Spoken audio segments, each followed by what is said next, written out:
Hey guys, welcome. Tonight we're exploring the golden age of Athens, but not from the perspective of the philosophers or politicians. We're looking at the life of the other half of the population, the women. And the brutal reality is that for a respectable Athenian wife, this golden age was a life lived in the shadows. A gilded cage of confinement where her greatest virtue was to be completely invisible. But first, it's time to find your own quiet space. Let the worries of the day fall away, get comfortable in your bed, and let your body begin to unwind. If these calm tales from the ancient world help you find your rest, a simple like is always appreciated. And it's wonderful to see our global community, so be sure to tell us in the comments where you're listening from as you settle in for the night. Ready? Take a slow, deep breath and let it go. Good. We are travelling to the heart of the ancient world, to a city that prides itself on freedom and logic, but only for a select few. The year is 430 BC. The city of Athens is at the height of its power, and you are a good, respectable, and completely invisible woman. You awaken not to the rising of the sun, but to the sounds of the household stirring. Your world is not the city of Athens. Your world is the oikos, the household. And even within this small world, your domain is a specific and very separate place. You sleep, live, and work in the gynoeceum, the women's quarters, a series of rooms located at the very back of the house, often on an upper floor. It is a space designed for privacy, which is another word for confinement. Your husband, a man named Lycomedes, a citizen with a small pottery workshop and some land outside the city, has been awake for hours. You hear the distant sounds of his voice as he gives orders to the male slaves in the courtyard before leaving for his real life, his public life in the agora. His world is one of politics, of business, of debate, of citizenship. Your world is here, in these quiet, secluded rooms. You are the wife of a citizen, a position of honour and respectability. But it is a respectability that is built on the foundation of your own invisibility. A good Athenian woman, as the great statesman Pericles himself has said, is one whose name is never spoken among men, for good or for ill. Your greatest virtue is your own obscurity. You rise from your simple wooden bed and perform your morning ablutions. You dress not for the public eye, but for your domestic duties. You wear a simple, unadorned peplos, a long sleeveless woolen tunic pinned at the shoulders. You are a living paradox. You are the mistress of this house, the despoina. But you are also a legal non-entity, a perpetual minor under the law. You are under the absolute authority, the Kyrios, of your husband, just as you were once under the authority of your father. You cannot own property. You cannot sign a contract. You cannot participate in the great democracy that your husband so cherishes. You are the silent, beating heart of the household, and you are also its most prized and most carefully guarded possession. Your day begins not with leisure, but with the serious and demanding work of managing your household. You are not a pampered aristocrat. You are the chief executive officer of a small, complex, and vital economic unit. Your first task is to unlock the storerooms. The keys to the storerooms are your badge of office, a symbol of your authority as the mistress of the house. You unlock the heavy wooden doors and you take inventory. You inspect the great clay jars, the pithoi, that hold the household's supply of grain, of olive oil, of wine. You check the stores of dried figs, of cheese, of salted fish. Your job is to ensure that the household has enough to eat and to carefully ration these supplies to last until the next harvest or the next shipment. A well-managed storeroom is the sign of a virtuous and competent wife. It is your contribution to the family's prosperity. After the inventory, you meet with the head slave. There are 6 slaves in your household, a sign of your husband's moderate success. You assign them their tasks for the day. One to the kitchen to prepare the meals, another to the market to buy fresh vegetables, another to clean the men's quarters, the andron, at the front of the house. You must be a firm but fair manager. The slaves are your husband's property, but their health and their productivity are your responsibility. A sick slave is an unproductive asset. A rebellious slave is a threat to the order of your home. It is a constant and often difficult balancing act. Your domain is a small kingdom, and you are its unelected and largely unthanked queen. The most important and most time-consuming of your duties, the one that defines your very identity as a respectable Athenian woman, is the production of textiles. In the main room of the Gymnasium, there is the tool that is the symbol of your virtue, your industry, and your contribution to the household economy. It is the great, upright, warp-weighted loom. It is here that you and your female slaves will spend the majority of every single day. The work is a long and often tedious process that begins with the raw, greasy wool from your husband's sheep. The wool must be cleaned, carded to align the fibres, and then spun into thread. You spend hours with your drop spindle, a simple tool of wood or bone, its whirl a small clay weight, your hands in a constant hypnotic motion, transforming the raw fluff of the wool into strong, even thread. It is a skill you have been learning since you were a tiny girl. Then comes the weaving. The loom is a massive, heavy wooden frame that leans against the wall. The vertical threads, the warp, are held taut by a series of clay or stone weights that hang near the floor. The work of weaving is physically demanding. You must stand for hours, passing the shuttle with the horizontal thread, the weft, back and forth, and beating the new thread tightly into place with a wooden comb. It is a slow, methodical, and often monotonous process.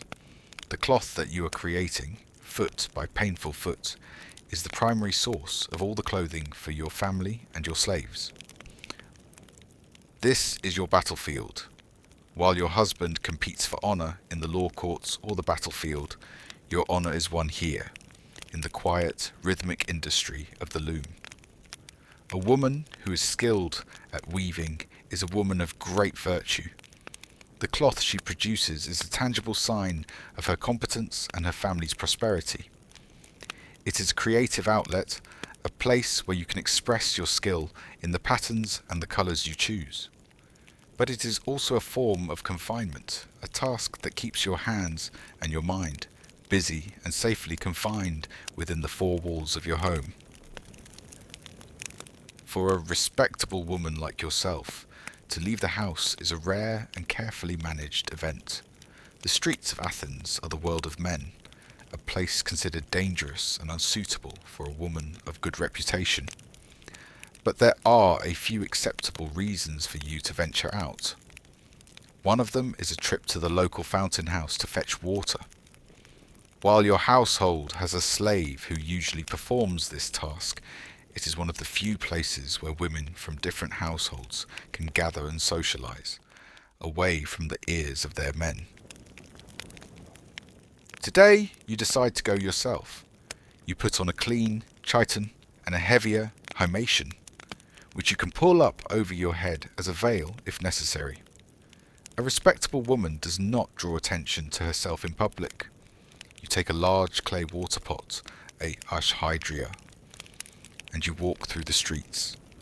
It is a brief and slightly thrilling taste of the outside world. The noise, the smells, the vibrant, chaotic life of the city is a stark contrast to the quiet, ordered world of your home. The fountain house is a simple public building where fresh water flows from the mouths of carved stone lions, And it is a hive of female activity. There are other wives like yourself. There are servant girls and slaves, all waiting their turn to fill their jars.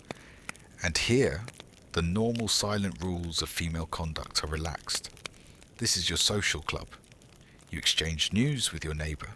You hear the latest gossip about a betrothal or a dowry dispute. You complain about the price of olives. It is a small but vital window into the wider world, a network of female information that runs parallel to the male world of the agora. It is a moment of community, of shared experience, of solidarity.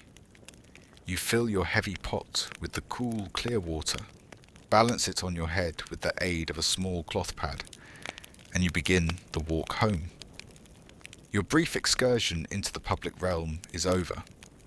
You have refilled your water jar, and you have refilled your well of social connection, a resource just as vital for your survival. On your way back from the fountain house, your path is blocked by a procession moving through the street. It is a religious festival, and a crowd has gathered. You pull your veil partially across your face and step to the side to watch. You see the priests, the sacrificial animals, the citizens marching in their finest clothes. And you see your husband. He is walking and talking with a group of his friends, some of the most powerful men in the city. And on his arm is a woman who is nothing like you. She is not veiled. Her face is beautifully and boldly painted. Her robes are of a fine, brightly coloured Milesian linen, a fabric so thin it is almost transparent. She is laughing, a loud, confident sound. She is not just walking with the men. She is a part of their conversation, interjecting with a witty remark, a clever observation. She is a hetera, a courtesan, and she is one of the only types of women in Athens who is allowed to participate in the intellectual and social world of men. She is an educated woman. She can read, she can play a musical instrument, she can debate philosophy. She is also a woman of ill repute, a woman who sells her company and often her body to men. You, a respectable wife, are expected to feel nothing but contempt for her. She is the opposite of everything you are supposed to be. And you do feel that. But you also feel a sharp and deeply unsettling pang of envy. She is free. She can walk in the streets, she can go to the agora, she can attend the great symposia, the drinking parties from which you are barred. She can speak with the great minds of your age. You, on the other hand, are a virtual prisoner in your own home. It is a bitter and profound irony. To achieve the freedom of the mind, a woman in Athens must often sacrifice her respectability. To maintain her respectability, she must sacrifice her freedom. You watch as the procession moves on, the bright, laughing figure of the hetera, a painful reminder of the world you will never know. You return to the quiet, ordered world of the Gymnasium. You return to your children, and it is here that your most important duty lies. You have 2 children, a boy of 8 and a girl of 5, and your primary purpose in life, the entire reason for your marriage, was to produce them, specifically to produce the boy. Your son, Crier, is your husband's heir. He is the future of the family line, the one who will inherit the property and carry on the family name.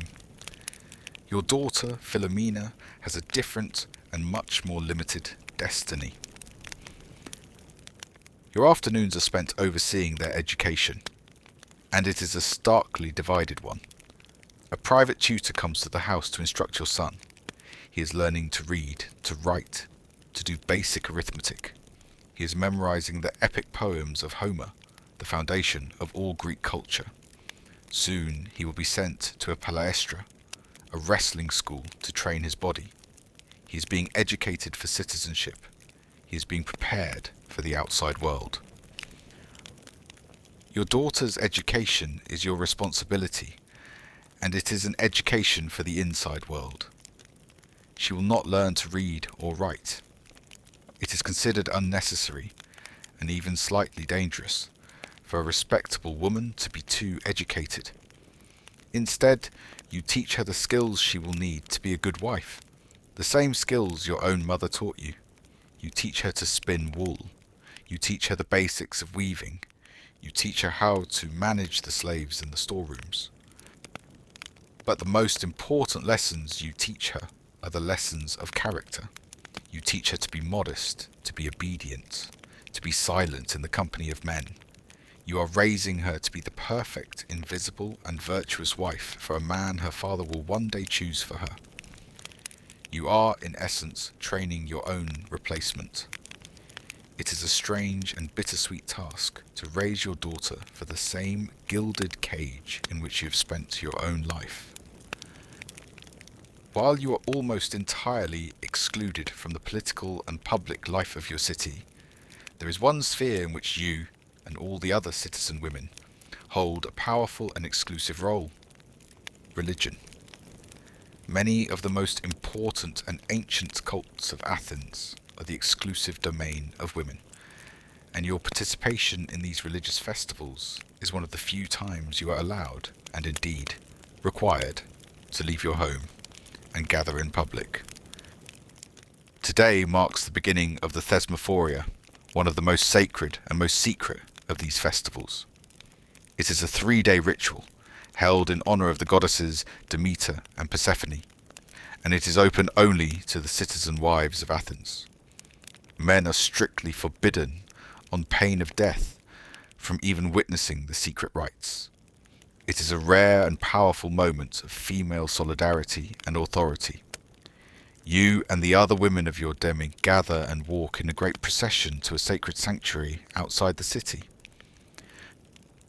The rituals are ancient, and they are deeply connected to the fertility of the land and the fertility of women. On the first day, you participate in a solemn and morbid rite. The decayed remains of piglets, which were thrown into a deep chasm during a festival months earlier, are retrieved by specially chosen women. These remains are mixed with seeds and placed on an altar, a powerful fertility charm for the coming planting season. The second day is one of fasting and mourning, in memory of Persephone's time in the underworld. The third day is a celebration of her return, a great feast and a celebration of human fertility. During these 3 days, you are in a world without men. You run the festival yourselves. You perform the sacrifices. You say the prayers. You speak freely. You joke. You complain. You share stories. For these 3 days, you are not just the silent, invisible heart of the household. You are a powerful and essential public and religious community. It is a brief but vital taste of the freedom and the authority that is denied to you in every other aspect of your life. Your husband returns home as dusk falls. He is not returning for a quiet evening meal with you and the children. Tonight he is hosting a symposium, a formal drinking party for his male friends. This is a central institution of Athenian social life, a place where men drink, talk politics, debate philosophy, and entertain themselves, and you are strictly forbidden from attending. Your worlds, even under the same roof, are entirely separate. Your duty is to prepare for the party. You oversee the slaves as they set up the andron, the men's dining room, located at the very front of the house, as far away from your gynaeceum as possible.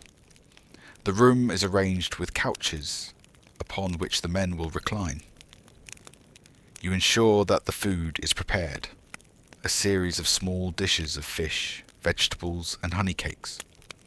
You ensure that the wine is ready, and that the great mixing bowl, the Crier, is in its place.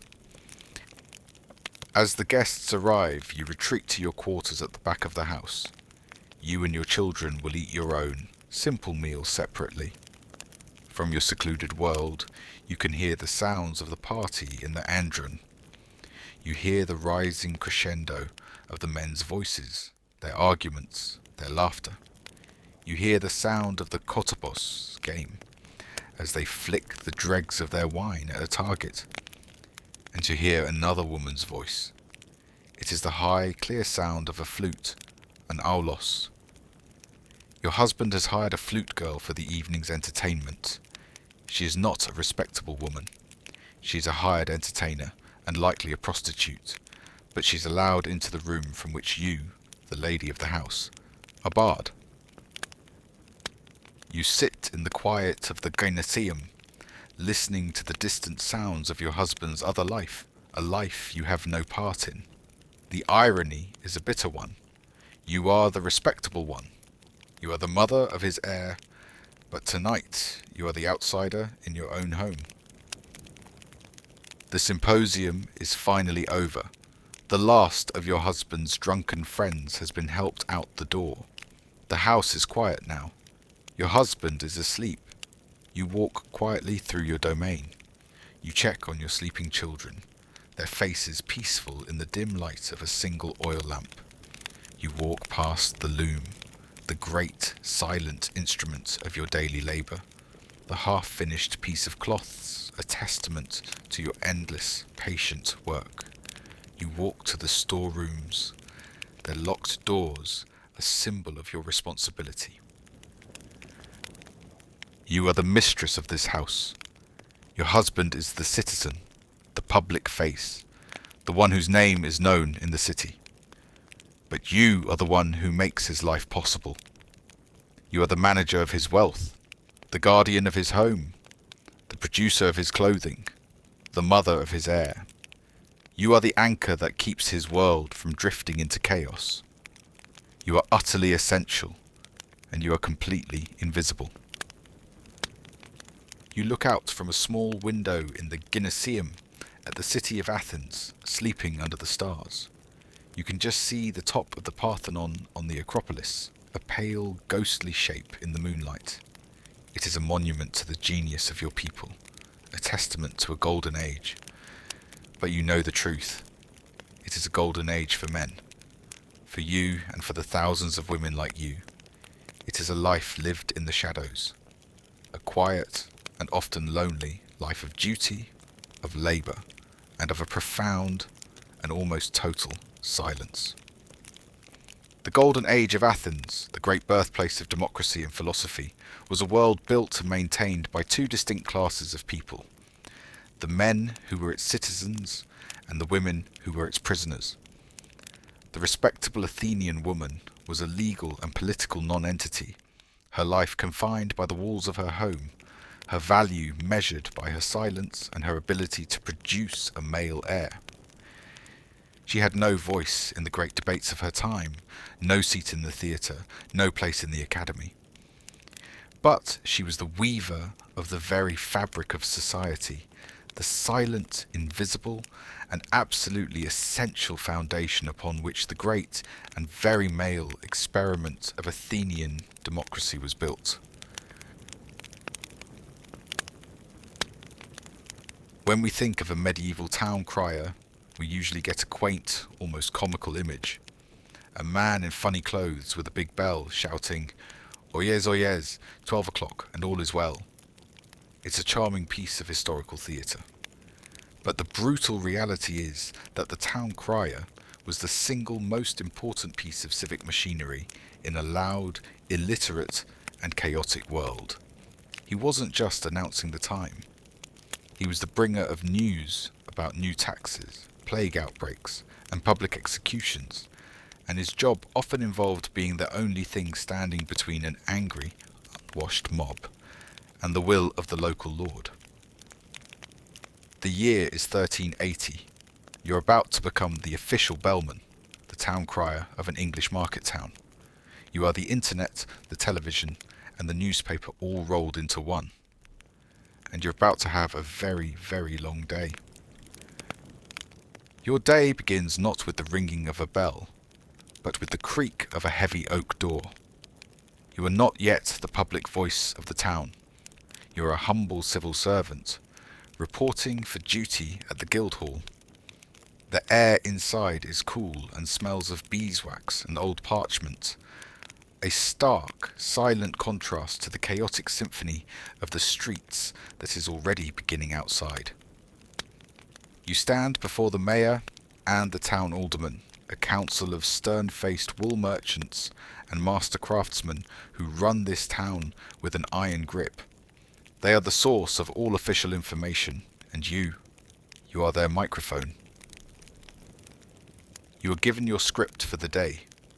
In an age where the vast majority of people, including some of these wealthy merchants, can barely read their own name, the spoken word is law, and your word is the law. The mayor dictates the day's proclamations. You do not write them down. You commit them to your powerful trained memory. First, a new tax, levied by the king's authority, of 1 groat on every sack of wool leaving the town gates. You can already feel the headache this one is going to cause. Second, the perennial and almost universally ignored reminder that all citizens must clean the filth and offal from the street in front of their own property. And third, the announcement that a thief caught yesterday will be put in the pillory at midday. This is just your official business. You are also a private contractor. A distraught baker approaches you. His young apprentice has run off, and he wants you to cry a description of the boy and offer a small reward.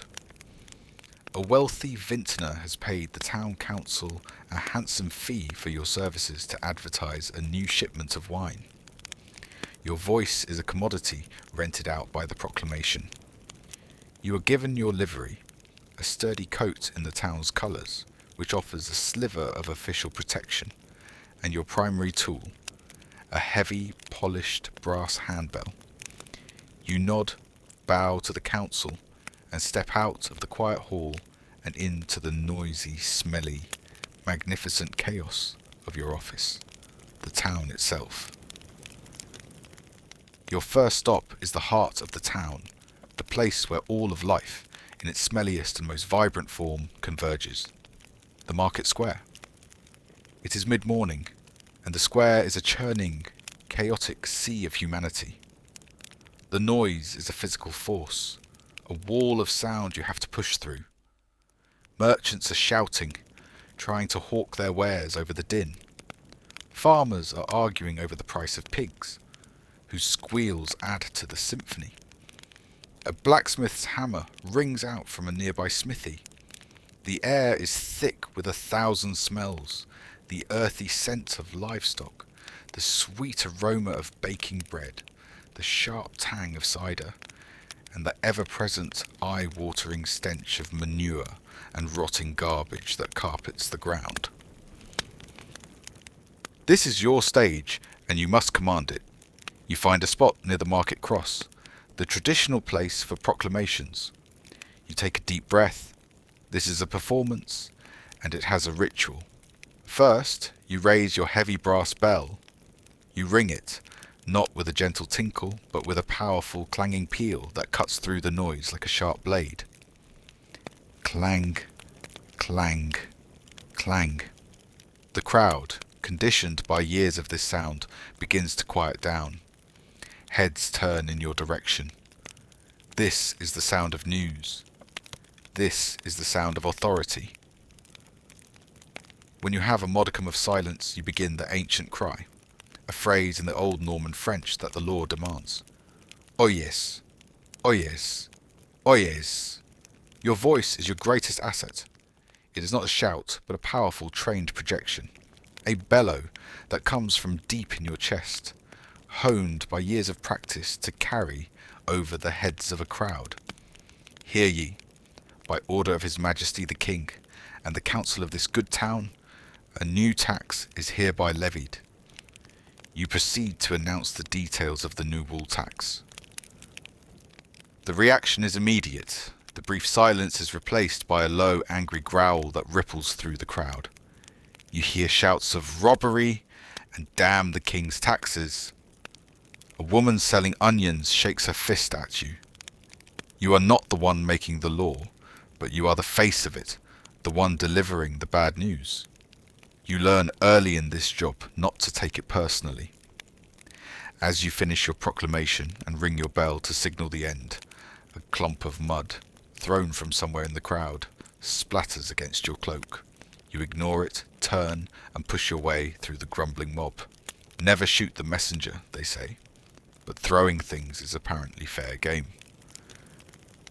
Not all your duties are matters of state. Much of your day is spent as a sort of walking public service announcement, a bulletin board for the mundane and everyday concerns of the townspeople. You leave the hostile atmosphere of the market square and make your way into the narrow, winding streets of the residential quarters. Here, the world closes in. The timber-framed upper stories of the houses lean out over the street, almost touching in some places, creating a perpetual twilight below. The street itself is not paved, but is a treacherous path of hard-packed earth and mud. A central gutter, a channel for all the town's filth, runs down the middle. People simply throw their household waste, from rotten vegetables to the contents of their chamber pots, directly out of their windows. The smell is breathtaking. You have to watch your step to avoid stepping in something foul, and you have to keep an eye on the windows above for any incoming projectiles. It is a full-body sensory experience. Here, you make your next official proclamation. You ring your bell at a crossroads, and a few heads poke out of the windows and doorways. You announce the town council's order that all citizens are to clean the street before their own homes. This is an announcement you make at least once a month. No one ever does it. It is a piece of civic theatre, the council pretending to govern and the citizens pretending to listen. You say the words with the weary resignation of a man who knows he is wasting his breath. Then you move on to a private matter. You stop in front of the baker's shop. The baker, a man with a flour-dusted face full of worry, is waiting for you. You ring your bell. Hear ye. A boy is lost. Young Thomas, apprentice to Master Sayer the baker, has been missing since sunrise. You then proceed to give a detailed description, just as the baker gave you. A boy of 10 years, with hair the colour of straw and a smudge of soot on his left cheek. He wears a brown tunic, much mended at the elbow. A reward of 2 pennies is offered for his safe return. You are the town's lost and found, its emergency broadcast system. You shout the announcement a few more times as you walk down the lane, your voice echoing between the close-set houses. A mother's fear, a master's frustration, transformed into public information by the power of your lungs. Your next stop is a more cheerful one, though it requires a bit more performance. Master Thomas, the town's wealthiest wine merchant, has paid a fee for your services. In a world without billboards or newspapers, you are the most effective form of advertising available. Your job is to drum up business for his tavern. You arrive at his establishment, the Golden Grape, and he is waiting for you with a pewter cup filled to the brim with dark red wine. This is part of the deal. You take your position in the middle of the street, which is busier here in the commercial district. You ring your bell with a flourish.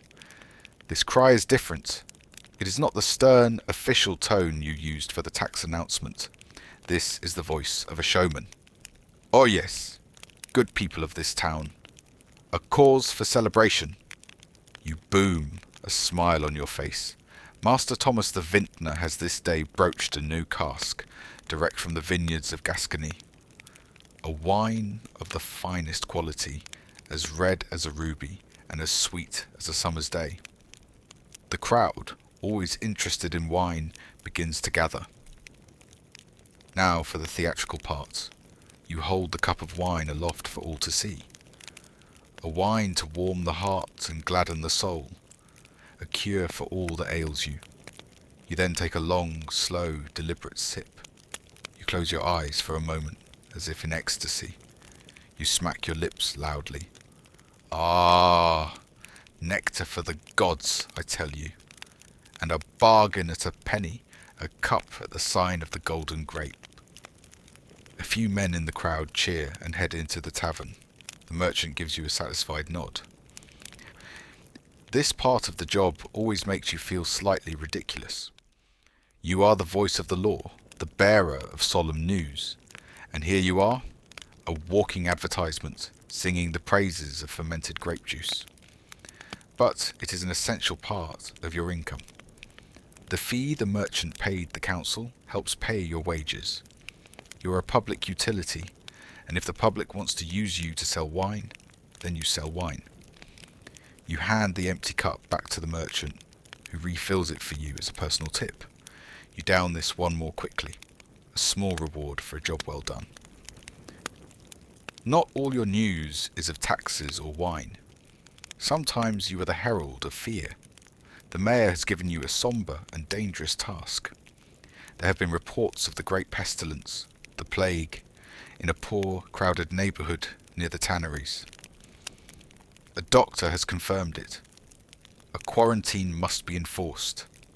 You make your way to the afflicted street, your steps heavier than before. The mood here is already one of hushed dread. People peek at you from behind their shutters, their faces pale. They know why you are here. You do not ring your bell with the loud, clear peal you use in the market. Instead, you ring it with a slow, solemn, tolling rhythm, the sound of a funeral bell. The effect is immediate and chilling. The few people in the street scurry indoors. Doors are bolted. Windows are slammed shut. You stand in the now empty lane, the sound of your bell echoing ominously off the timber and plaster walls. Your voice, when you speak, is not the powerful boom of the crier, but a low, grave tone of absolute authority. Oyez. By order of the council, the houses of John Fletcher and William the Weaver are hereby sealed against the plague. You point to two small dark houses at the end of the lane. No person shall enter, and no person shall leave, on pain of death. As you speak, two town guards, their faces covered with cloths soaked in vinegar, step forward with a pot of red paint and a hammer. They nail the doors of the two houses shut from the outside. Then they paint a large, crude red cross on each door. It is a stark, brutal symbol, a sign that death now resides within. You can hear a woman's muffled sob from inside one of the houses, but there is nothing you can do. You are the voice of public health, and the health of the town depends on this ruthless isolation. You have just condemned at least two families to almost certain death, walling them up in their own homes to die. The fear of your neighbours is palpable. They see you not as a bringer of news, but as an omen of death yourself. You finish your proclamation, your bell tolls a few more times, and you walk away, leaving the silent, terrified street behind you. The sun is at its highest point in the sky. It is midday, time for your most public and dramatic duty. It is time for justice to be seen and heard, to be done. You make your way to the town jail, a small, dark and foul-smelling stone building near the Guildhall. The jailer brings out the prisoner, a young man named John Thatcher, a known ne'er-do-well, who was caught yesterday cutting the purse of a wealthy merchant in the market. He is pale and trembling, his eyes wide with fear. The punishment for his crime is not imprisonment. The town has no desire to pay for the upkeep of criminals. The punishment is public humiliation. You are to lead a procession to the market square, where he will be placed in the pillory for the rest of the day. You are the master of this ceremony of shame. The procession forms up. You go first. You ring your bell, a sharp, attention-grabbing rhythm. Behind you comes the miserable John Thatcher, his hands tied in front of him. A wooden placard, a shameboard, is hung around his neck. On it, in crude letters, is written CUTPURSE. Behind him are two burly town guards to make sure he doesn't try to run. You lead the procession slowly through the main streets, taking the longest possible route to the market square. As you walk, you cry out his crime. Your voice is loud and scornful, filled with righteous indignation. Make way! Make way for the thief! Behold John Thatcher, a common cutpurse and a shame to this town. People stop what they are doing and come out of their shops and houses to watch. This is prime entertainment. Children run alongside the procession, jeering and pointing. He was caught with his hand in the purse of an honest merchant, you bellow.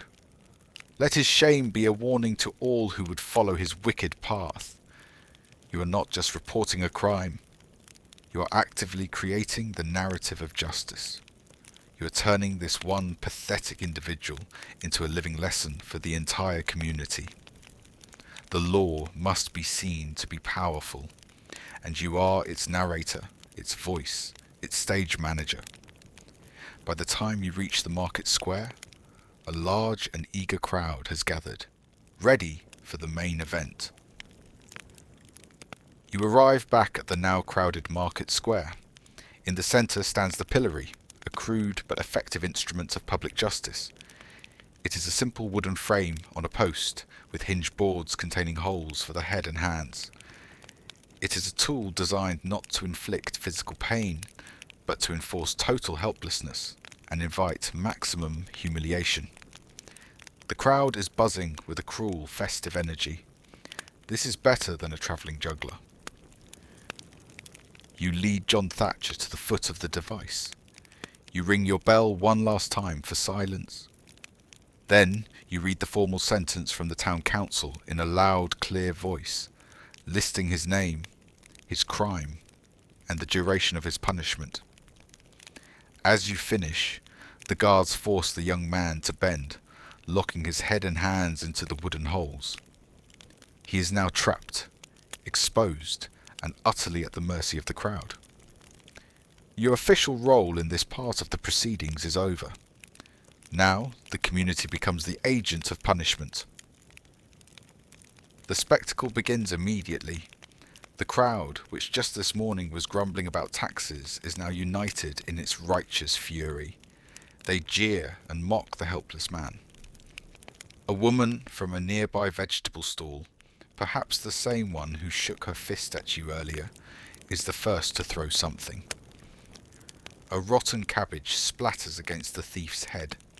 This opens the floodgates. Soon, a barrage of refuse is flying through the air. People throw old vegetables, animal dung they scoop up from the street, mud, and anything else foul they can get their hands on. It is a chaotic, cruel, and deeply personal form of justice. There is no anonymity here. The thief knows the people who are tormenting him. They are his neighbours, the people he sees every day. He is not being punished by an abstract state. He is being punished by his own community. You stand and watch for a while, your face impassive.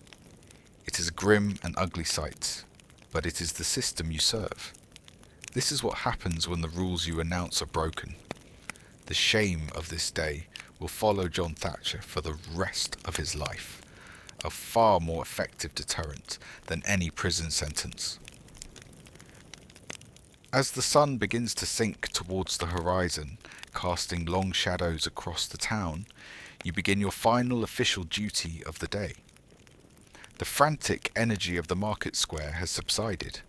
The unfortunate thief has been released from the pillory, covered in filth and shame, to slink home. The town is winding down. Your role now shifts from that of an announcer to that of a guardian, the voice of the coming night. You begin your curfew patrol. You walk a slow, deliberate circuit of the town's main streets. Your bell, which has been an instrument of alarm, proclamation, and advertisement throughout the day, now has a different voice. You ring it with a slow, steady, tolling rhythm. It is a calming sound, a signal that the day is over and the time for rest and safety is at hand. As you walk, you make your final cry of the day. 8 o'clock. The gates are closing. Cover your fires and bar your doors. All is well. The cry is a multifaceted command. The announcement of the closing of the great wooden gates in the town walls is a reminder of the dangers of the outside world, of bandits and wolves and things that move in the darkness. Cover your fires is the original meaning of curfew from the French couvre-feu. It's a vital fire safety instruction in a town built almost entirely of wood and thatch. Every household must cover the embers of their hearth with a clay lid to prevent stray sparks from causing a catastrophic fire in the night. And all is well is a reassurance, a statement that the town is secure, that the authorities are watchful. As you pass, you see the town responding to your call. Shopkeepers shutter their windows. The last of the carts and pedestrians hurry towards their homes. The watchmen, carrying lanterns and spears, begin their nightly patrols. You are the conductor of the town's daily rhythm, and this is the final, gentle note of the symphony. Your voice, which started the day with news of taxes and trouble, now ends it with a promise of peace and security. The streets, once so full of life and chaos, begin to empty, leaving only the shadows and the silence of the medieval night. Your long day is finally over. Your official duties are complete.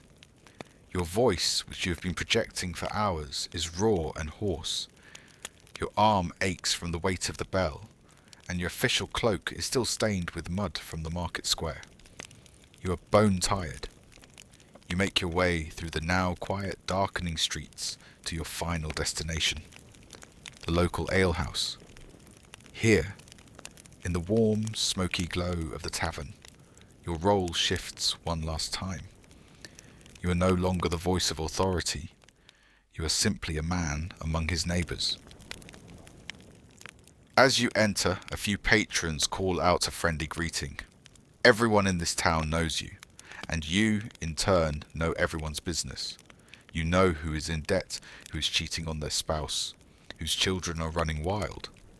You are the keeper of the town's public secrets. You make your way to the bar. The alewife, a stout woman with a no-nonsense demeanour, draws you a pint of dark, frothy ale without you even having to ask. She pushes it towards you. "On the house," she says with a nod, "for a day's good work." This is the other side of your compensation. You receive a small but steady wage from the town council, but much of your living comes in kind. The wine merchant you advertised for earlier will make sure your own cup is never empty.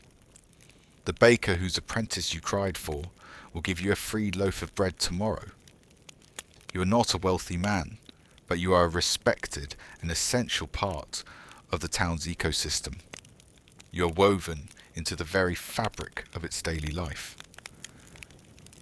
You take a long, deep drink of the cool ale. It soothes your raw throat and washes away the dust and grime of the day. You find a seat on a bench near the crackling hearth. You sit in silence, content to just listen to the low murmur of conversations around you. For the first time all day, your own voice is still. You are an observer, a quiet presence in the heart of the community you serve. You are the bellman, the town crier.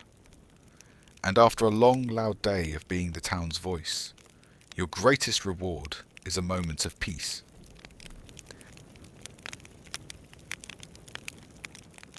When we see a picture of a Japanese rice paddy, especially those beautiful terraced fields climbing up a mountainside, we often think of peace, harmony, and a kind of Zen-like tranquility. It's a serene and beautiful image. But the brutal reality for the farmers who worked those fields for centuries was a life of unending back-breaking labour, constant anxiety, and a relentless struggle against weather, pests and the crushing demands of the samurai class who ruled over them. The year is 1750. You are about to become a rice farmer in feudal Japan. Your entire world is a small village. Your life is a relentless cycle governed by the seasons. And your single, all-consuming purpose is the cultivation of a tiny, miraculous grain of rice. Your year begins not with the vibrant green of spring, but in the cold, grey twilight of winter. This is the hungry season. You live in a simple farmhouse, a minka, with a sturdy timber frame, walls of woven bamboo and mud, and a thick thatched roof that is home to 1,000 insects and the occasional snake. The main room has a packed earth floor. At its centre is the yorori, a sunken hearth that is the heart of your home. It provides the only warmth against the biting winter cold, and the only light in the long, dark evenings. The air is thick with the smell of wood smoke and pickled vegetables. The rice from last year's harvest, the portion you were allowed to keep after the tax collector was finished, is nearly gone. Your family's diet is a monotonous and meagre affair. A thin gruel of millet or barley, some salty pickled daik and radish, and perhaps a small piece of dried fish if you have been lucky. The pure white rice you worked so hard to grow is a luxury you can no longer afford. It is being eaten in the castles of the samurai and the great cities by the people who do no work but reap all the rewards. But winter is not a time of rest. It is a time for preparation, for the endless list of tasks that must be done before the grueling work in the fields begins again. You sit by the fire, your hands, calloused and cracked, busy weaving rice straw into essential items for the coming year. You make sturdy sandals, the waraji, knowing you will wear out a dozen pairs. You weave thick, shaggy raincoats called mino, and wide-brimmed hats that will offer your only protection from the sun and the rain.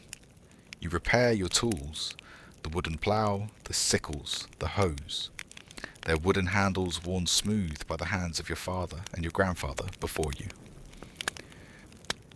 Every day you look to the mountains. You watch the snow line, waiting for the first signs of its retreat.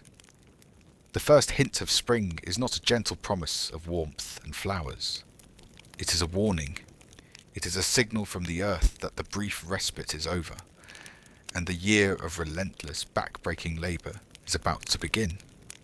The hunger in your belly is a powerful motivator. You must work, or you will starve. It is as simple and as brutal as that. The snows finally melt from the lower slopes of the mountain, and the cold, clean water begins to trickle down into your valley. The season of labour has arrived. Your first task is to wake up the fields. The rice paddies, dry and fallow all winter, must be prepared. This is not gentle gardening. It is a brutal physical assault on the cold, hard earth. You have no ox to pull your plough. The animal is a luxury your small family cannot afford. So you and your eldest son become the beasts of burden. You strap a harness over your shoulders, and together you lean into the weight of the heavy wooden plough, your bare feet sinking into the cold, wet soil as you carve a deep furrow, turn, and repeat.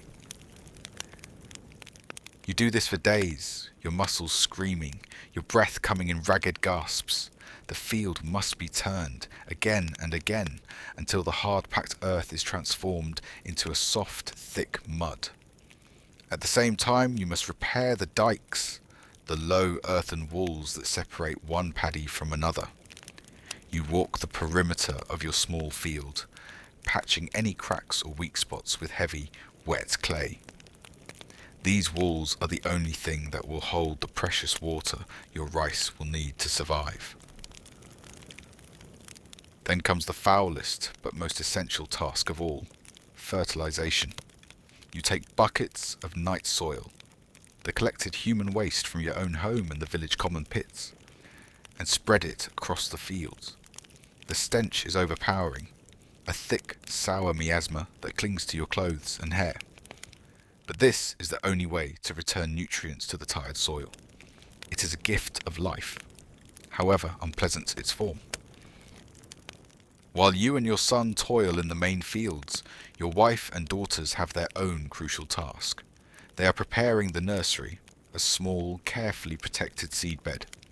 They sow last year's precious seed rice, coaxing the first green shoots of life from the soil. The entire family is now engaged in this first desperate push. You are all working from before the sun rises until after it sets, your bodies fueled by little more than weak tea and millet gruel.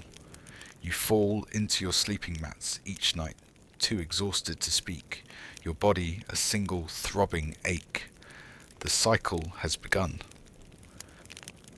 A few weeks have passed. The main paddies are now ploughed, fertilised and flooded, transformed into a series of shallow mirror-like pools that reflect the vast blue sky.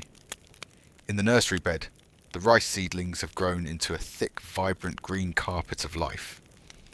Now comes the most intense, demanding and iconic stage of the rice growing year, the transplanting, or tawai.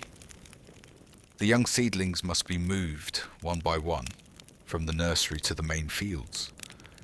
This is a task too great for any single family. It is a time for the entire village to come together. The work begins at dawn. The whole community, men, women and older children, wades into the flooded paddies. The water is cold and the thick mud oozes up between your toes, a strange, sucking embrace. Your wife and daughters carefully pull the bunches of seedlings from the nursery bed and carry them to the fields.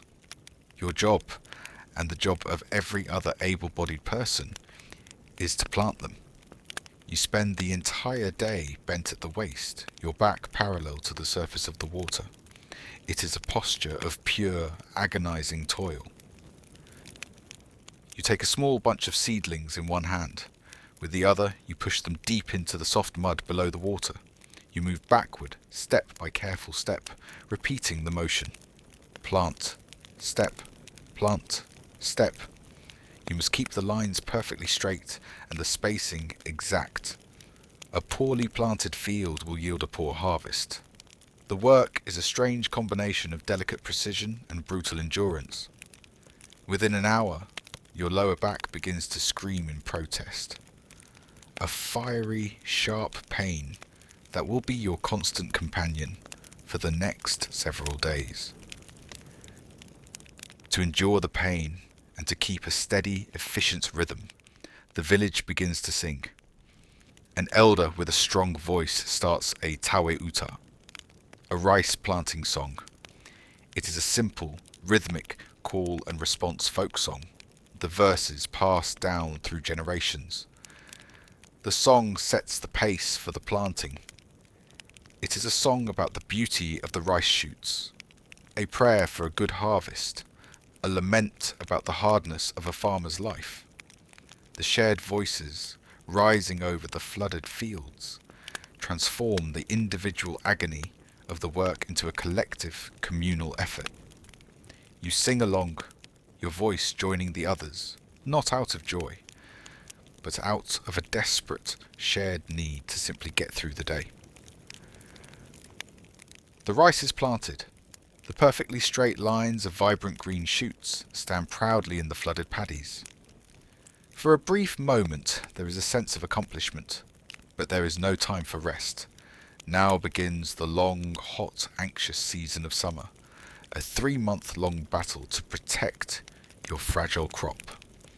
The work is less frantic than the transplanting, but it is a slow, grinding, daily war against the forces of nature that wish to destroy your harvest. Your primary enemy is the weed. The same fertile, watery environment that the rice loves is also a paradise for countless varieties of weeds. If left unchecked, they will choke your rice, stealing its sunlight, its water, and its nutrients, and there is only one way to fight them: by hand. For weeks on end, you and your family spend your days in the paddies. The water, once cold, is now lukewarm and stagnant.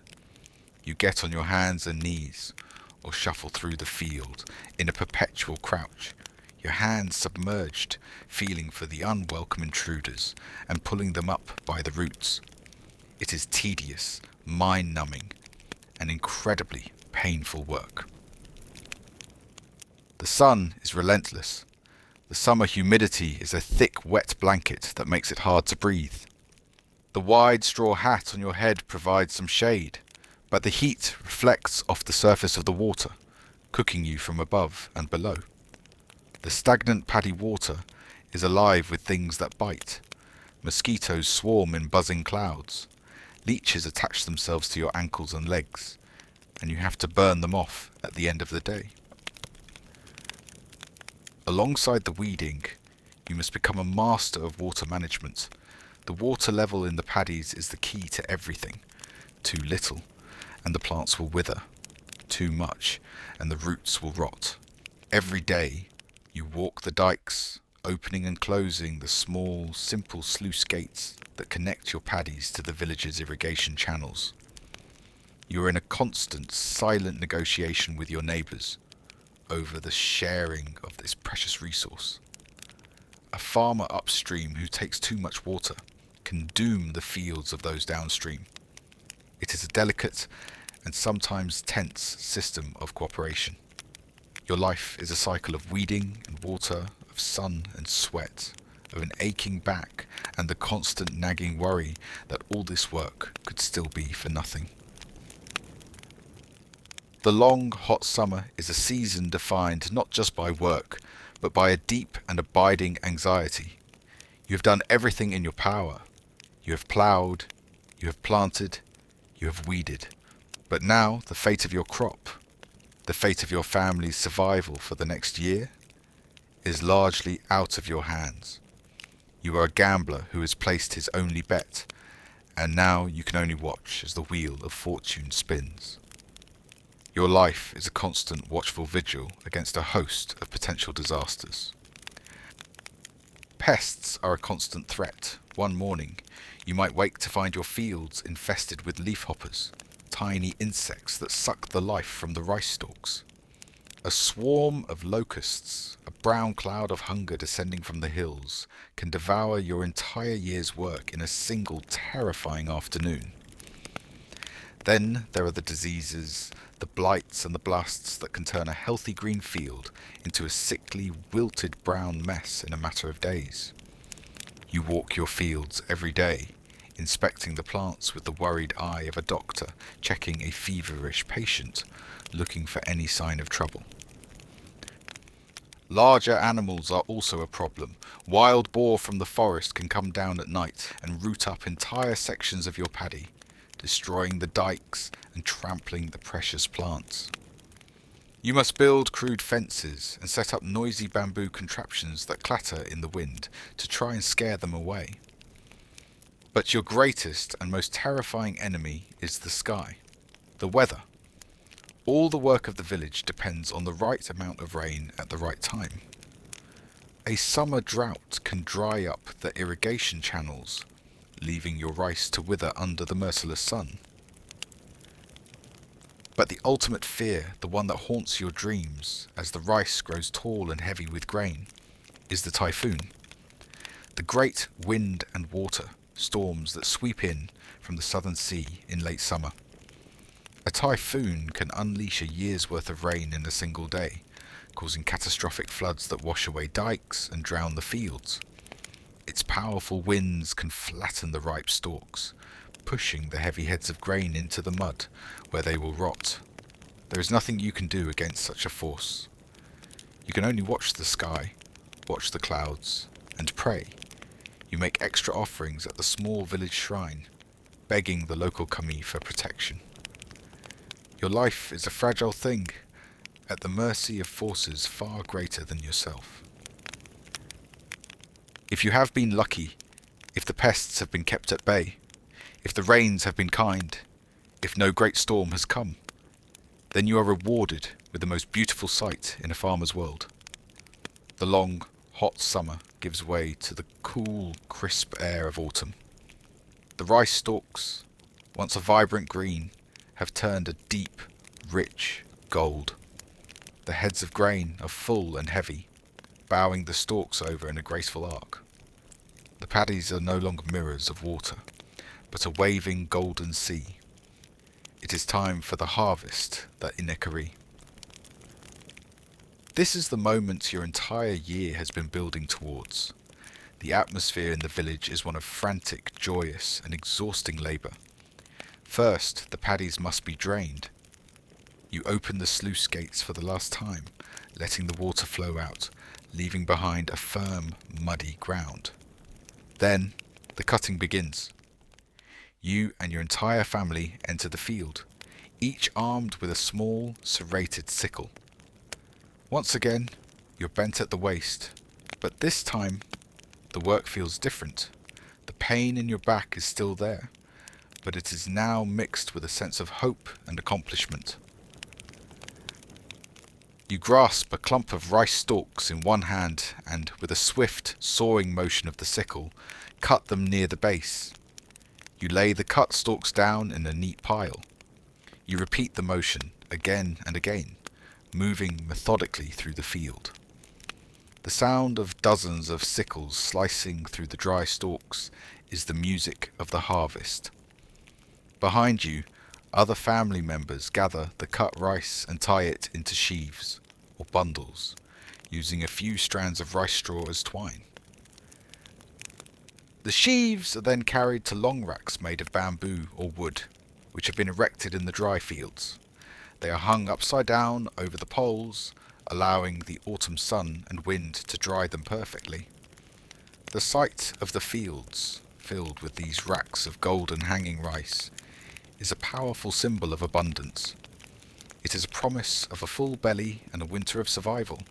The work is still brutally hard, lasting from before dawn until after dusk.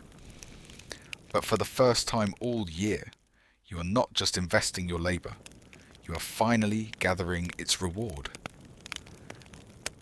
The rice has been cut and hung on the racks to dry for a few weeks. The grains are now hard and dry, ready for the next stage of processing.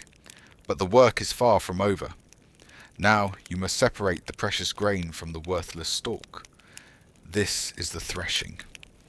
You carry the dry, rustling sheaves from the racks to a large straw mat laid out on the hard-packed earth near your farmhouse. The simplest method is the most brutal. You simply beat the heads of the rice against a hard object, a large wooden log or a slatted bamboo screen, until the grains fall out. It is dusty, repetitive, and surprisingly strenuous work.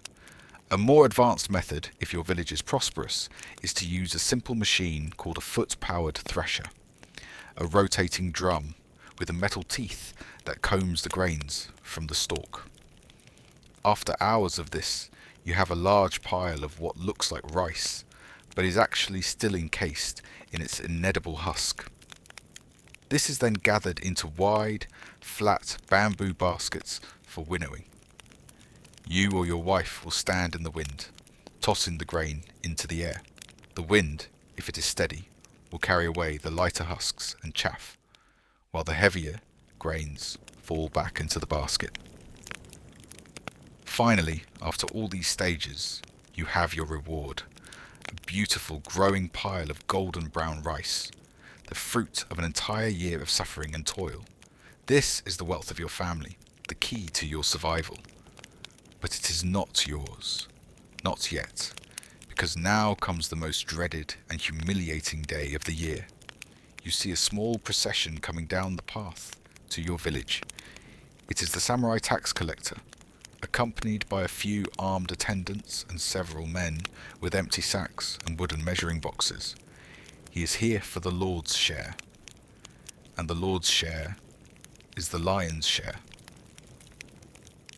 The arrival of the tax collector transforms the hopeful atmosphere of the harvest into one of tense, silent resentment. You, along with the other heads of household in the village, must now present your entire harvest for inspection and taxation. The samurai, a man who has never worked a day in a field in his life, stands with his hands on the hilt of his sword, his face a mask of cold indifference. His assistants begin the measurement. The tax, the nengobi, is not a small fraction. It is calculated by the local daimyo, or lord, and it is often crushingly high, 40, 50, sometimes even 60% of your total yield. The rice is measured out in a square wooden box called a masu. The standard unit of measure is the koku, which is enough rice to supposedly feed one person for 1 year. You stand and watch, your heart a cold, heavy stone in your chest, as the best of your rice, the grains you have literally bled for, is measured out and poured into the Lord's sacks, scoop after scoop, box after box. There is no room for negotiation. There is no appeal. This is the foundation of the entire feudal system. Your class, the farmers, make up over 80% of the population, and your labour, your rice, is what feeds the entire superstructure of the society above you, the artisans, the merchants, and most of all, the samurai class, who produce nothing but consume the most. You are the bedrock, and the weight of the whole world is on your shoulders. The tax collector's attendants cart away more than half of your pile. What remains is yours. This small mountain of grain must last your family for an entire year. It is your food. It is your currency for buying a new tool or a bit of salt.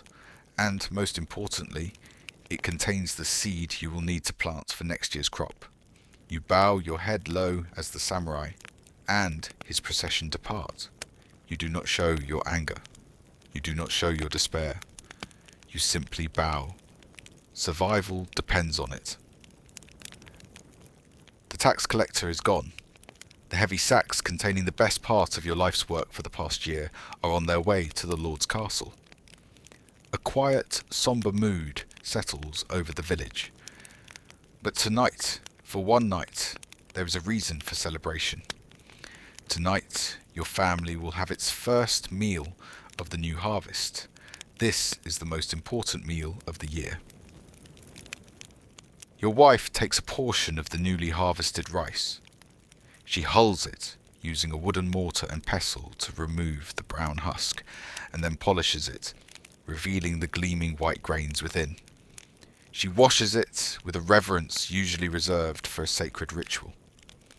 As the rice steams over the hearth, a sweet, nutty aroma, a smell you have been dreaming of for months, fills your small house. This is the smell of survival. This is the smell of life itself. The family gathers around the irori. Your wife serves everyone a simple bowl of pure white steaming rice. There's no other food tonight. Nothing to distract from this perfect, simple pleasure. You pick up your chopsticks. You look at the rice in your bowl. Each tiny grain represents a moment of your labour. A bead of sweat under the summer sun. A sharp pain in your back as you bent to plant the seedlings. A moment of fear during the typhoon season. You take the first bite. The taste is clean, sweet, and deeply satisfying. It is the taste of a temporary victory against the relentless forces of nature and the crushing weight of the society you live in. For this one meal, you and your family are rich, but the celebration is fleeting. After the meal, you go to your small storehouse and look at your diminished pile of rice. You know how carefully it must be rationed. You know how quickly it will seem to shrink as the long cold winter sets in. The harvest is over. The cycle is complete. But the great wheel of a farmer's life never stops turning. The cold is already in the autumn air. Soon it will be time to start weaving sandals and repairing tools again, gathering your strength for the moment when the snows melt and the whole brutal, beautiful, back-breaking process begins once more.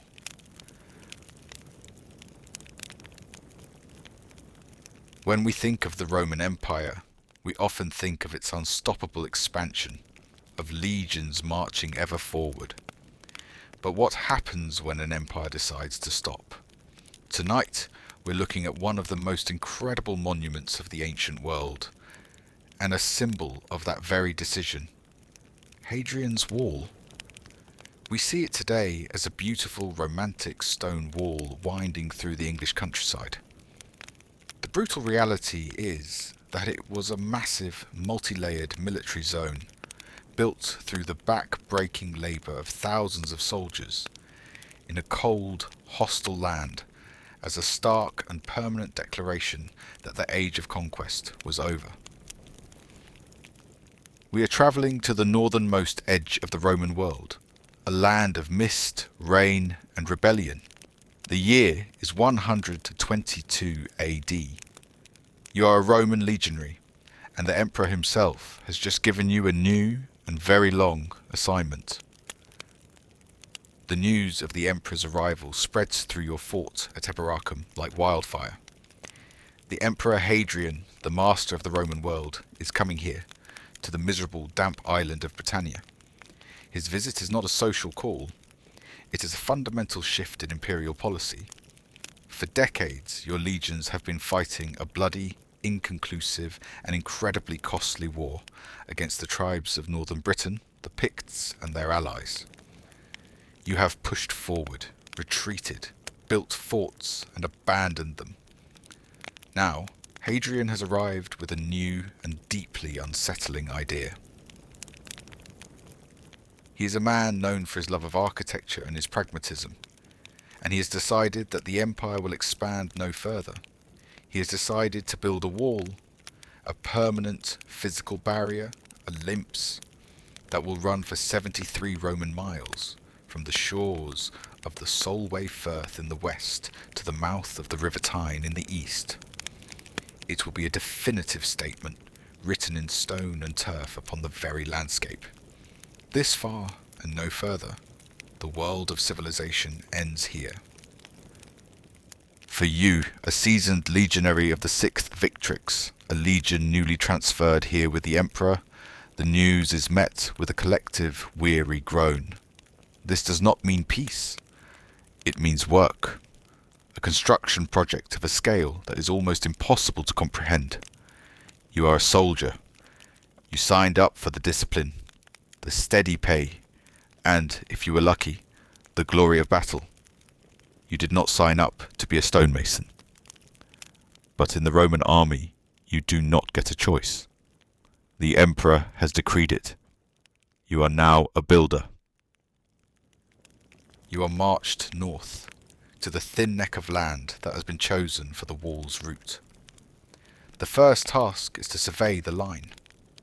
You watch as the military surveyors, the mentors, get to work. They use their simple but effective tools, the groma for laying out straight lines, the chorobates for ensuring a level course, to plot the path of the wall across the rugged, windswept landscape. The line they draw is a typically Roman one, as straight as the terrain will possibly allow, a line of geometric certainty imposed upon a wild and chaotic world.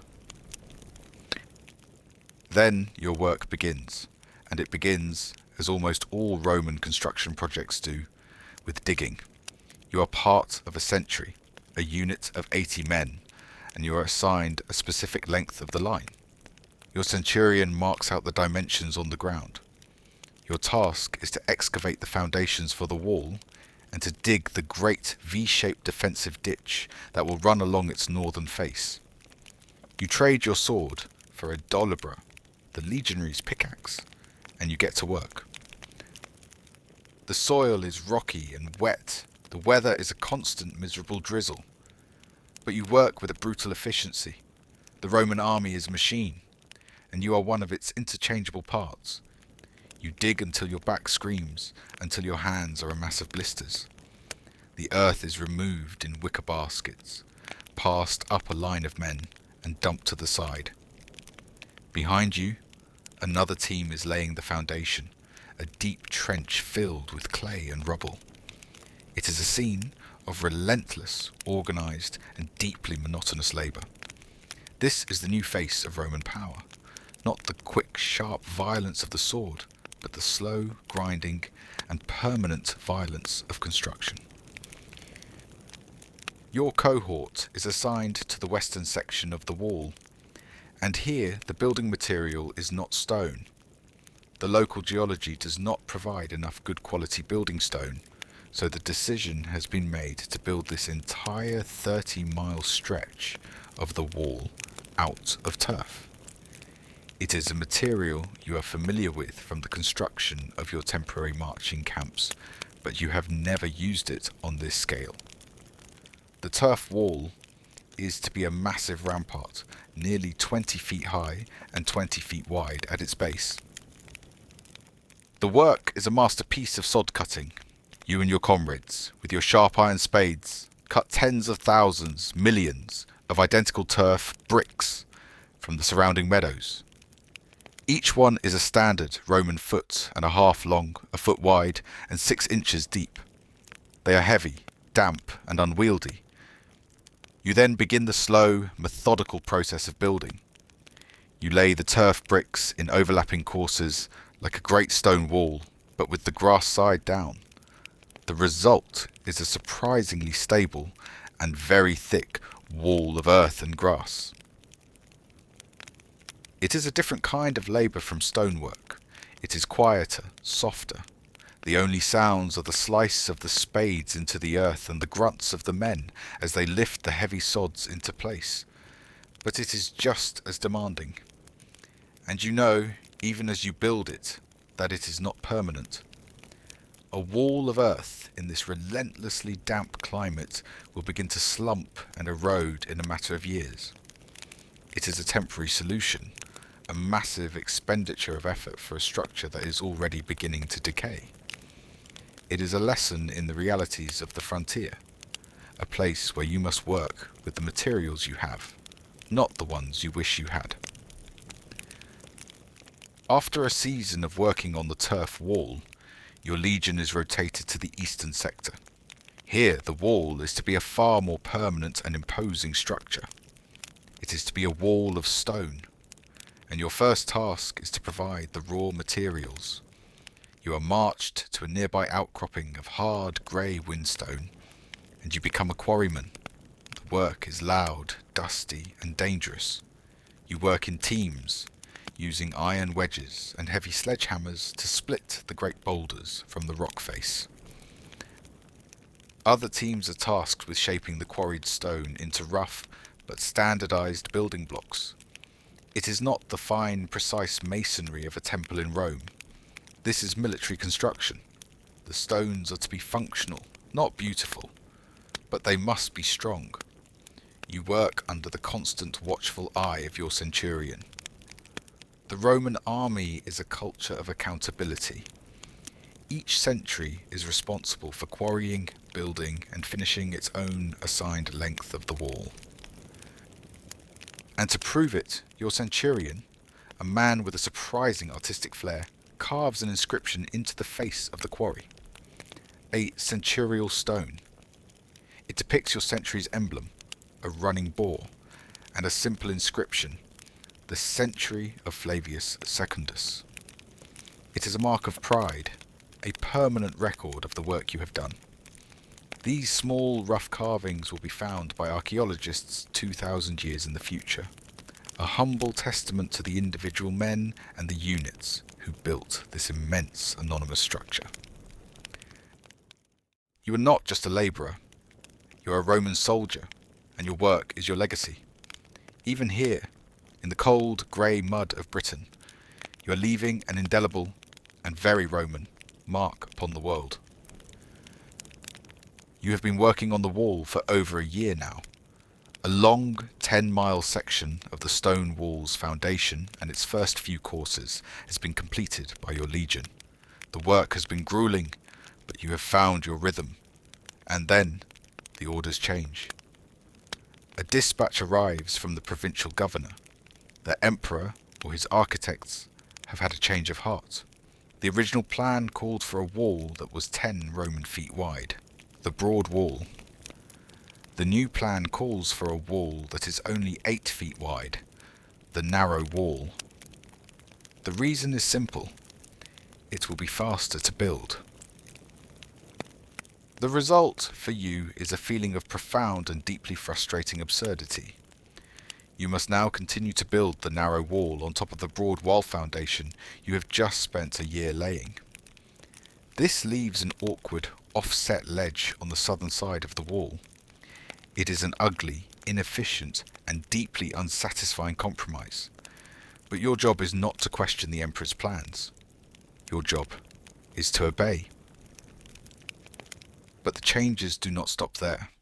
The original plan for the wall was as a simple barrier, with the main garrisons of soldiers housed in large forts located several miles to the south. The new plan is a more aggressive one.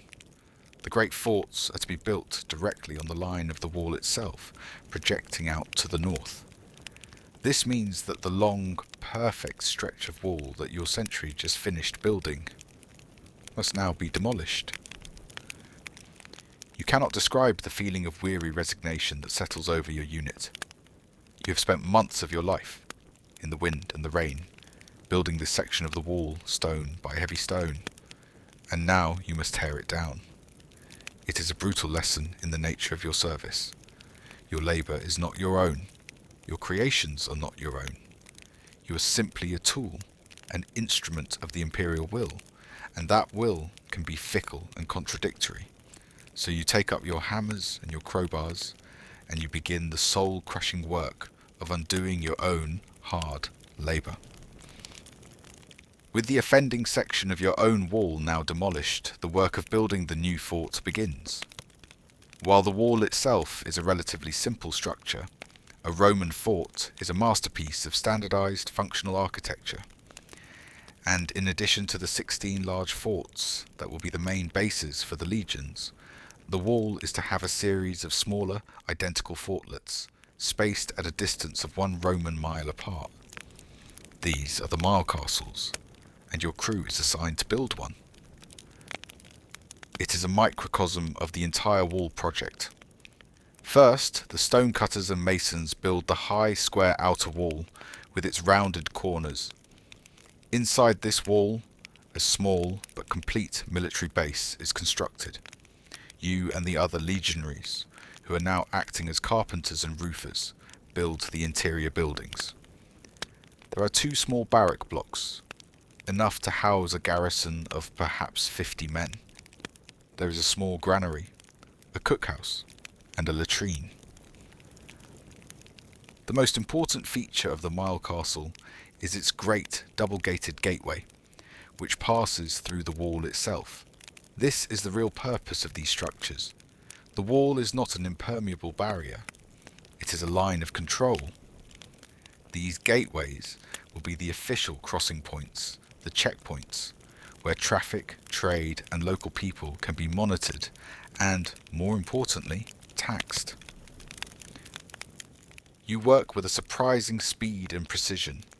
The Roman army has been building forts like this for centuries. The designs are standardized, the techniques perfected. You are not an artist creating a unique masterpiece. You are an assembly line worker constructing a prefabricated unit.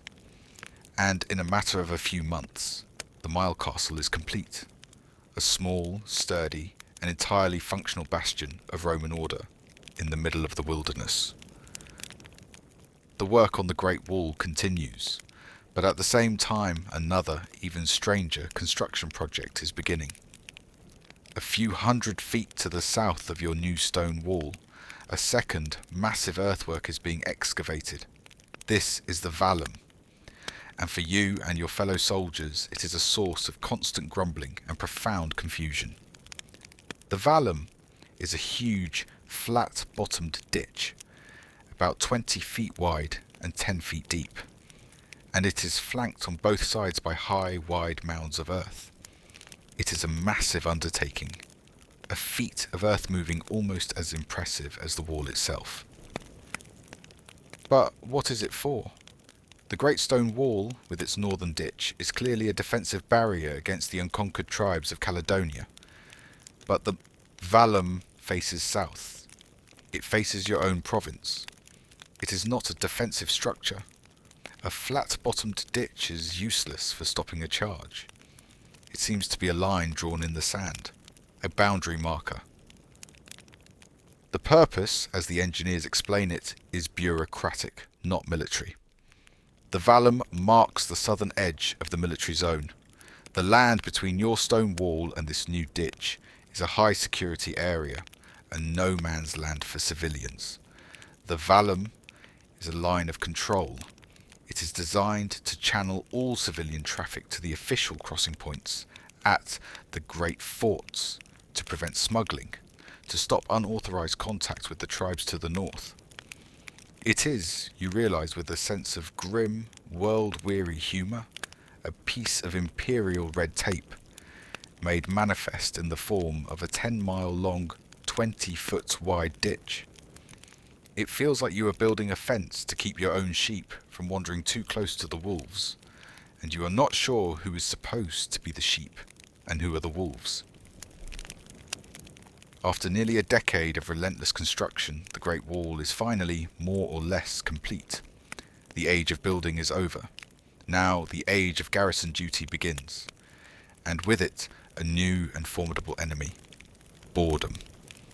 Your life is now a slow, monotonous routine of guard duty, of patrols, and of endless make-work maintenance tasks. You are assigned to a small garrison at one of the turrets, the small watchtowers that are spaced between the mile castles. You and a handful of other men live in this small stone tower for weeks at a time. Your job is to stand on the windy, rain-swept roof of the tower and watch. You stare out over the bleak, empty landscape to the north, watching for any sign of trouble. For days on end, nothing happens. The greatest challenge is simply staying awake. The isolation is profound. Your only contact with the outside world is the daily patrol that trudges along the wall, bringing your rations and any news from the main fort. To combat the soul-crushing boredom, you and your comrades find small ways to pass the time. You gamble with dice carved from bone. You tell stories. You write letters. But your main escape is the Vicus. This is the small, messy and vibrant civilian town that has sprung up just outside the gates of your main fort. It is a place of merchants, of food vendors, of local Britons who have come to trade with the soldiers. And most importantly, it is a place of taverns. Here you can spend your modest pay on a cup of sour wine, and for a few hours you can forget that you are a soldier, a guardian of the empire, and just be a man, a very long way from home. The Great Wall, this monumental achievement of engineering and labour, is complete. It has taken the better part of a decade. You stand on the completed wall walk, a stone-paved walkway that runs along the entire 73-mile length. You look out over the misty, rolling hills of what the Romans call Caledonia. The wall is an immense and deeply impressive sight. It is a stark, grey and unyielding line, a man-made cliff of stone and turf drawn across the very spine of the island. It is a permanent and undeniable fact on the landscape. But it is a strange kind of monument. It is not a triumphal arch celebrating a great victory. It is not a towering column honouring a great conquest. It is a wall. It is a symbol not of Roman ambition, but of the end of Roman ambition. It is a monument to a limit. It is the emperor's declaration that the endless, costly and bloody expansion of the empire is over. This is the edge of the world, and you are its guardian. You are no longer a soldier in a mobile, conquering army. You are a frontier policeman, a garrison soldier, a gatekeeper. Your life will be one of patrols, of watch duty, of dealing with the petty smuggling and the low-level unrest of the local tribes. You have traded the thrill and terror of the campaign for the slow, grinding monotony of the frontier. You look north, into the unconquered lands. You look south, into the tamed and heavily taxed province of Britannia. And you stand in the middle, on your cold, wet, and magnificent wall, a man on the very edge of civilization. Hadrian's wall was not just a wall, it was a complex, multi-layered, and deeply symbolic military frontier. It was a testament to the incredible engineering skill and the relentless organizational power of the Roman army. But it was also a monument to a profound shift in the imperial mindset, a move from boundless expansion to pragmatic consolidation. The brutal reality of its construction was a decade of grueling, thankless labour performed by the legionaries themselves in a harsh and hostile land. It stands today as a silent, windswept monument to the immense and often frustrating effort required to draw a line across the world, and to the quiet, lonely, and enduring life of the men who were tasked with holding it.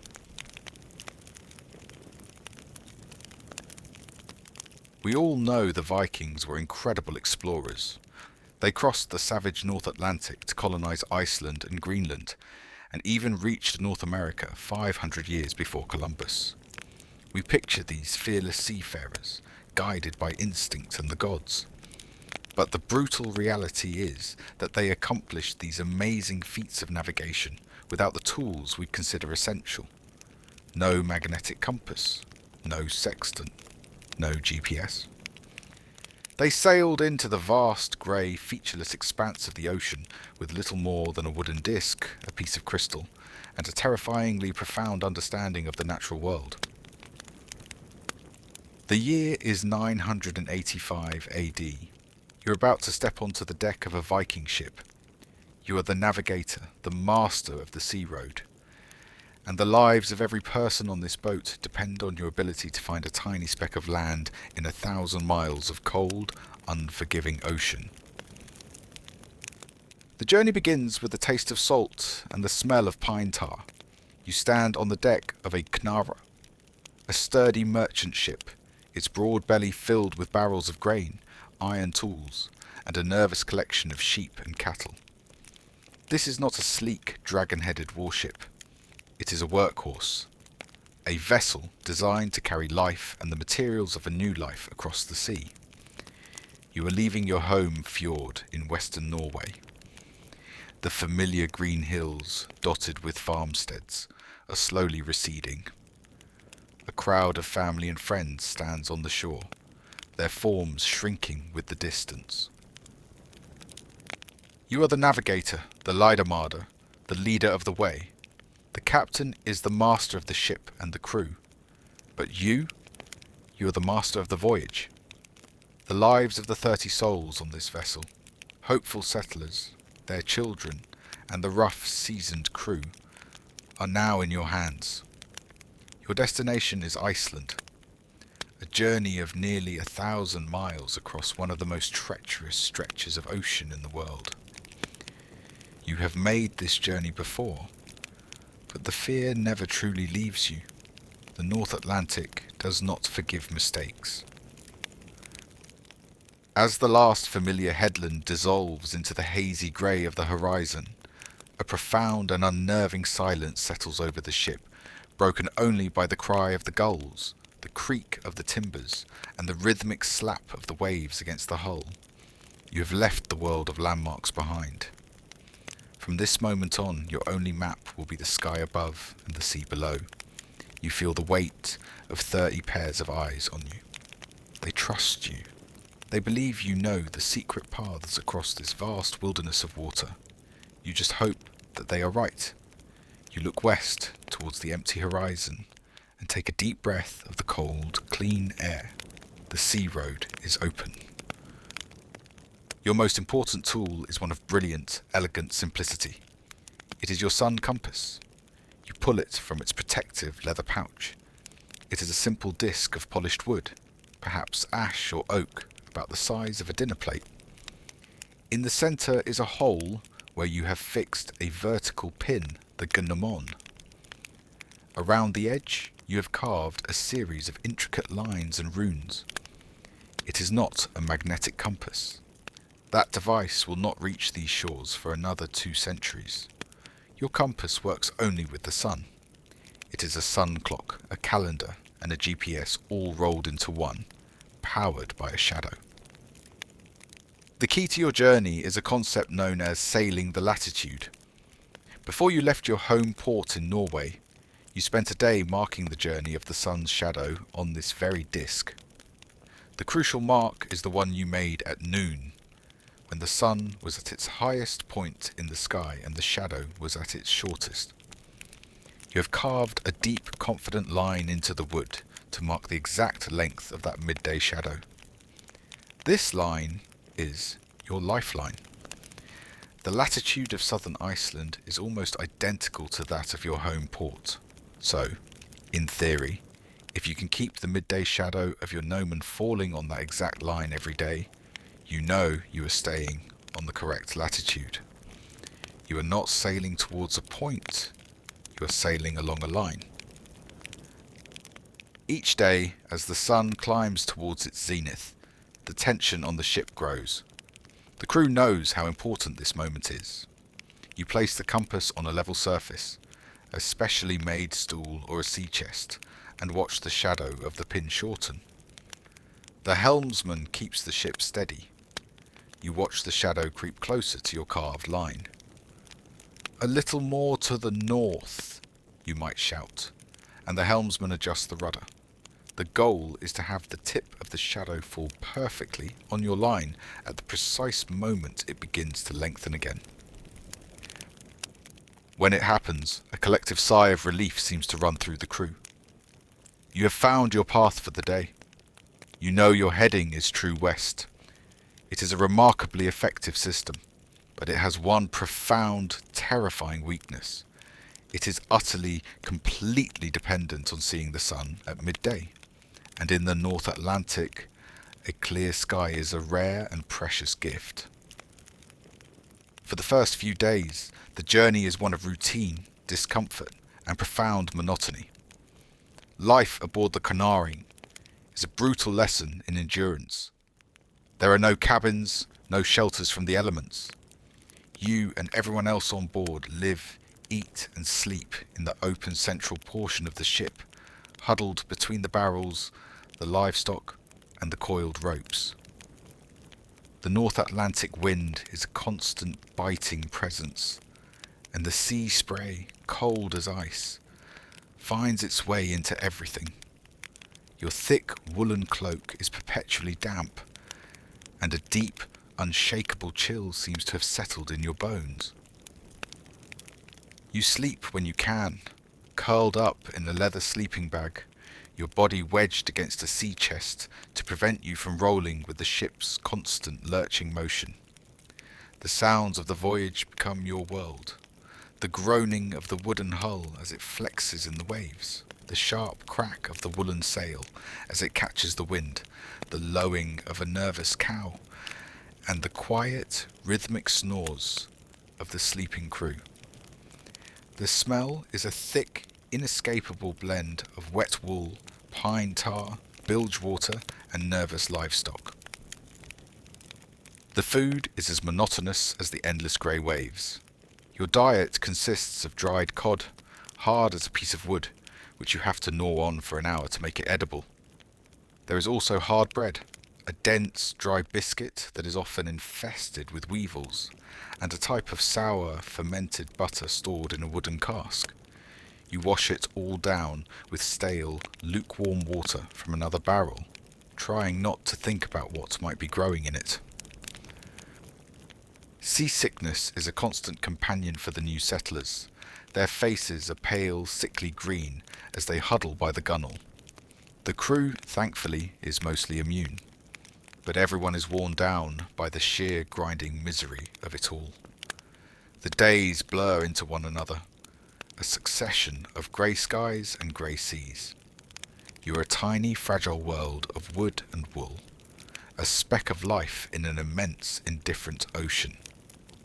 Your only comfort is the daily ritual of the sun compass, the one moment of certainty in a world of profound uncertainty.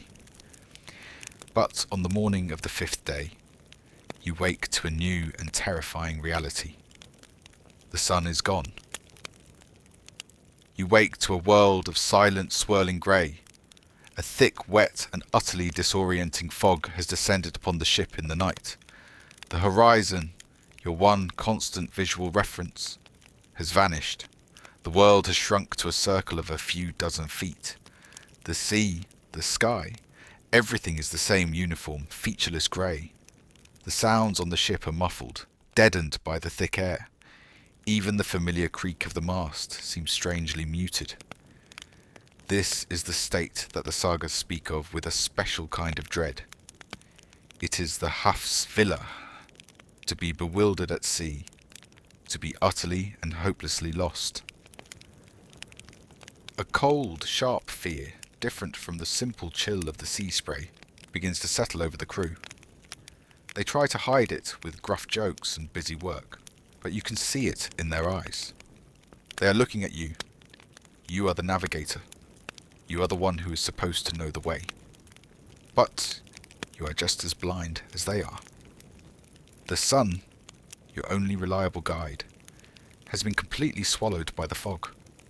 Your sun compass is useless, a mere wooden plate. The wind still fills your sail, but the wind in the open ocean can shift direction without warning. Are you still heading west? Or has the wind veered, pushing you south into the empty wastes, or north into the crushing ice? You have no way of knowing. This is the ultimate nightmare of the Viking navigator. You are adrift in a sensory deprivation tank. Every hour that passes in this grey blindness is an hour you could be drifting further and further off course. A day of this could add a week to your journey, straining your precious supplies of food and water. Several days of this could be a death sentence. The crew falls into a sullen silence.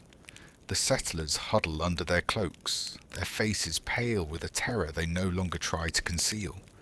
The vibrant, living ship has become a ghost ship, drifting through a purgatory of grey nothingness. All eyes are on you. You must do something. You must find the sun. Just as the crew's quiet despair begins to curdle into open fear, you reach into the small, locked sea chest where you keep your most precious instruments. You push aside the sun compass and your tally sticks for counting the days. You reach for a small object, wrapped carefully in a piece of soft leather. You unwrap it. In your palm rests your secret weapon, your tool for fighting the grey blindness of the Hafsvilla. It is your Solstein, your Sunstone. To the untrained eye, it is not much to look at. It is a small, translucent crystal, about the size of a block of soap, with a milky, cloudy appearance. It is likely a piece of Iceland spar, a type of calcite crystal that is common in the land you are trying to find. It looks like a simple rock, perhaps a child's plaything, but you know it possesses a strange and powerful magic, a magic not of the gods, but of the light itself. This crystal has the ability to find the sun, even when it is completely hidden behind a thick blanket of fog or cloud. It works through a property of light that you do not have a name for, but that you know how to use. The crystal is a polarizing filter. It can unscramble the scattered polarized light of the sky and reveal the hidden direction of its source. You stand up on the deck. The crew watches you, their faces a mixture of skepticism and desperate hope. They have all heard the stories of the Sunstone, but few have ever seen one used. To many of them, it is a thing of myth, a magical gem from a hero's saga. They are about to see that the magic is real. You hold the stone up to the sky, towards the patch of grey that feels brightest to your eyes. Then, you begin to slowly, carefully rotate it, your eye held close to the crystal. The world through the stone is a cloudy, blurry mess, but as you turn it, something begins to happen. The light that passes through the crystal changes. For a moment, nothing. Then, as you hit the correct angle, two faint, shadowy beams appear within the crystal. You have captured the polarized light. The angle of these two beams, when they are at their darkest and clearest, points directly to the hidden, invisible sun. You have found it. You have pulled its location out of the empty, featureless sky. You have found the sun's bearing. The crew lets out a collective, astonished gasp. It feels like a miracle. But the job is not yet done. Knowing the sun's direction is only half the battle. You must now translate that knowledge into a course for the ship. You have no shadow to measure, but you can use your sun compass in a different way. You hold the Sunstone steady, your eye fixed on the shadowy beams within it that point to the sun's location. With your other hand, you place the sun compass on its level stand. Now you perform a complex mental calculation. You know from the tally sticks that it is late morning. Based on the time of day, you can estimate the sun's position in the sky along its daily arc. By aligning the sun compass with the bearing you have taken from the Sunstone, you can re-establish a rough but workable east-west line. It is not as precise as a midday shadow reading, but in this blinding fog, it is the difference between being lost and being found. Steer 3 points to starboard. You shout to the helmsman, your voice filled with a newfound confidence. The helmsman, who had been letting the ship drift, now has a purpose. He leans against the great wooden tiller, and you feel the ship slowly, deliberately change course. A murmur of relief and awe ripples through the crew. You are no longer a ghost ship, drifting aimlessly. You have a direction. You are navigating again. You have stared into the grey, bewildering face of the Hafs Villa, and with a simple piece of crystal and your own hard-won knowledge, you have imposed order upon it. You have made a path where there was no path. The Sunstone is your tool of last resort, a marvel of ingenuity for the most desperate of situations. But your skills as a navigator go far deeper than just your instruments. You are a master of reading the natural world, a scientist of the sea who can find his way using 100 subtle clues that an ordinary man would never even notice. The fog begins to thin the next day. The sky remains a thick, uniform sheet of grey cloud. The sun is still hidden, yet you continue to hold your course with confidence, piecing together your location from the world around you. Your greatest allies are the birds. You watch them constantly. You know their habits, their ranges, their flight patterns. You see a flock of fulmars circling the ship. You know that these birds are true creatures of the open ocean, and their presence tells you nothing about the proximity of land. But then, you see a lone puffin, flying low and fast over the waves. You know that puffins nest on land and fly out to sea to feed, but rarely venture more than 50 miles from their home. Its presence is a clue. Land is likely within a day's sail. You also study the water itself. You look at its colour, its temperature. You know that the cold, dark blue water of the deep Atlantic will give way to a greener, slightly warmer shade as you approach the shallower waters around Iceland. You watch the waves. In the open ocean, the swell of the waves is long, regular, and predictable. But as you near a distant, unseen shore, this pattern is disrupted, creating a more confused, choppy sea. You can feel this change in the way the ship moves under your feet. You are a student of the wind, of the clouds, and even of the whales. You know the great migration routes of the humpbacks, and seeing a pod moving purposefully in a certain direction is another piece of the great puzzle.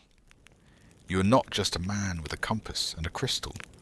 You are a living encyclopedia of the North Atlantic.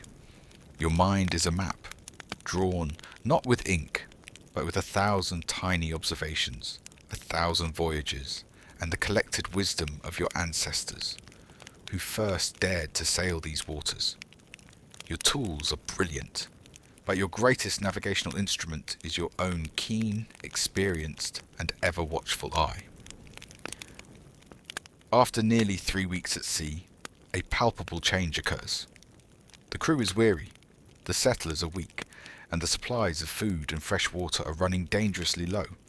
The anxiety on board the ship has been growing daily. You have been sailing on a combination of Sunstone readings, dead reckoning, and natural signs for days. You believe you are on the right course, but the vast emptiness of the sea can play tricks on the mind. Doubt is a constant nagging companion. Then, one afternoon, the sign you have been waiting for appears.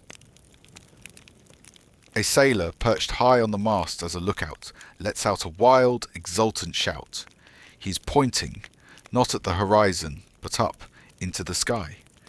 A long, V-shaped formation of gannets is flying overhead, their powerful wings beating purposefully. They are flying southwest, and you know, with a surge of profound relief, that they are not just wandering. They are returning to their great nesting colony on the Westman Islands, a small archipelago just off the southern coast of Iceland. They are a living arrow, pointing the way home. You immediately shout an order to the helmsman to follow the birds. The mood on the ship is transformed. The sullen weariness is replaced by a buzzing, electric excitement. For the first time in weeks, you have a certain visible guide. A few hours later, as the sun begins to dip towards the horizon, you notice another sign. You lift your head and sniff the air.